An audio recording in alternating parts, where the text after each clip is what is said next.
మిత్రులందరికీ కూడా నమస్కారం. హరీష్ రావు అబద్ధాల కుటుంబరావు యొక్క బ్లాక్మెయిల్ రావుగా మారిపోయిన పరిస్థితి ఈరోజు. పదే పదే మనం ఎన్ని విషయాలు చెప్పినా కూడా ఈ బ్లాక్మెయిల్ రావు యొక్క ఆగడాలు ఆగట్లే. ఈరోజు మాట్లాడిండు, నిన్నటి పొంగులేటి శ్రీనివాసరెడ్డి గారి యొక్క ప్రెస్ మీట్కు ప్రతిగా ఈరోజు మాట్లాడిండు. ఫస్ట్ ఆధారాలు చూపించి తర్వాత తన అబద్ధాలను చెప్తాం.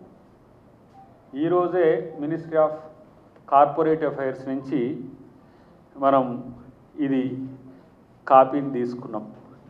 ఒకటి శిల్పా ఇన్ఫ్రాటెక్ లిమిటెడ్. దీంట్లో దాంట్లో ఎక్కడైనా హర్షవర్ధన్ రెడ్డిది కానీ లేకపోతే పొంగులేటి ఫ్యామిలీకి సంబంధించి ఎక్కడన్నా ఉన్నదా? ఇది శిల్పా ఇన్ఫోటెక్ లిమిటెడ్ది. ఇది మినిస్టర్ ఆఫ్ కార్పొరేట్ అఫైర్స్ నుంచి తీసుకున్నాం. ఈరోజు డేటెడ్ 8వ తారీఖు నాడు, నిన్న 9వ తారీఖు, ఈరోజు నిన్న ఆయన అన్న సందర్భానికి తీసుకున్నాం. ఇది AQ&AM బిల్డర్స్ది. దీంట్లో ఎక్కడైనా పొంగులేటి కుటుంబానికి సంబంధించి ఏమైనా ఆధారాలు ఉన్నాయా?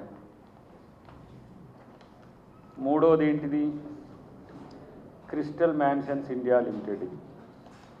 ఇక్కడ కూడా ఎక్కడైనా పొంగులేటికి కానీ పొంగులేటికి సంబంధించిన వాళ్ళకి కానీ కంపెనీ బోర్డ్ ఆఫ్ డైరెక్టర్స్లోనూ లేకపోతే పార్ట్నర్స్లోనూ ఎక్కడైనా ఉన్నదా మీరు వెరిఫై చేసుకోండి. మన మీడియా మిత్రులకి మాట్లాడేలోగా వీటిని వెరిఫై చేసుకోవడానికి మనం కిందికి పంపిద్దాం. ఎందుకంటే ఏదో చూపించేసేది కాకుండా దీన్ని అవసరమైతే జిరాక్స్ కాపీలు కూడా మన వాళ్ళకి ఇచ్చేస్తే వీళ్ళకి ఈలోగా చూపి. ఈరోజు నాదర్గుల్ భూముల విషయంలో కూడా మాట్లాడిండు. నాదర్గుల్ భూముల విషయంలో 2000